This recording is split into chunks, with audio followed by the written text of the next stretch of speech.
So welcome back again to the next in our series of interviews with Babette Rothschild, the author of 8 Keys to Safe Trauma Recovery. We've been going through the different keys, and now we've reached one that says, take smaller steps. I'm wondering, from what I've understood from what you've been saying, inside the person who's suffering from the effects of trauma, there's a big sense of urgency. Won't they really want to get things moving fast? Won't they be frustrated by slowing down? Perhaps. However, there are times when doing things more slowly will assure, or better assure, success than trying to do things more quickly. And in dealing with trauma, that's often the case. I find people who are frustrated with their progress with trauma, or the therapists who are consulting me having difficulties with clients, finding that they've reached roadblocks in dealing with the work. Often the issue is more that the steps they're trying to attempt are too big. And so when they attempt steps that are bigger than they can manage, or another analogy, bite off more than they can chew, then the frustration is that there's failure rather than success. By taking smaller steps, there's a better chance to assure success each step of the way. A basic rule of thumb in dealing with these kinds of things is to move towards what a person can and build on what they can, rather than frustrate them with what they can't. Mm-hmm. So this is like the old proverb, make haste slowly. Yeah, yes. Or the story of the tortoise and the hare, which I actually talk about in the chapter. Slow and steady wins the race, yeah. Sure. So it's kind of just common sense, isn't it? It's basically common sense.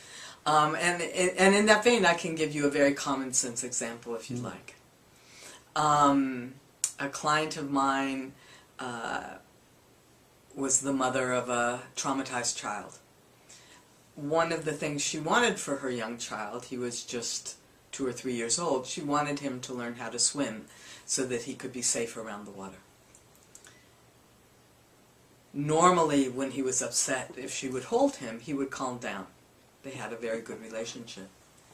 However, anytime she took him into the water, holding him tightly and comfortingly in her arms, he would scream and scream and scream and could not be comforted, even with that close proximity of her to him.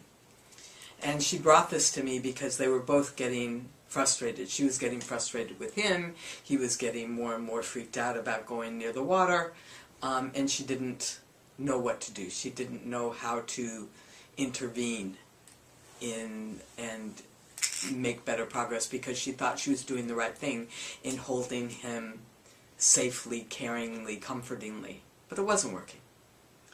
So my thought was that going into the water, immersing him fully in the water, even with her holding on, was much too big of a step for him. And so I suggested backing up and trying it in much smaller, slower steps, even if that might be frustrating. So my first suggestion was for him to just sit on the side of the pool, putting his feet in the water only as far as the top step. So he'd be sitting at the side of the pool and really only getting wet up to his ankles or the lower part of his calves.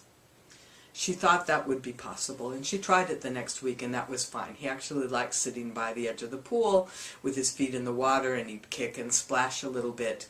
And that was as far as they went. I said, don't try more, just have a success. It's been so difficult between the two of you with this. Enjoy and celebrate a success, which they did.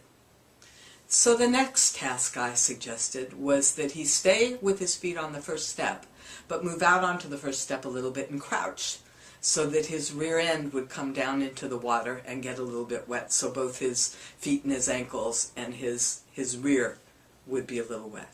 And he did that just fine, no problem. So now that his rear was already wet, I suggested that he sit down on the first step and put his feet down on the second step. That also went very well. And they went with this, you know, by then the mother had the hang of it.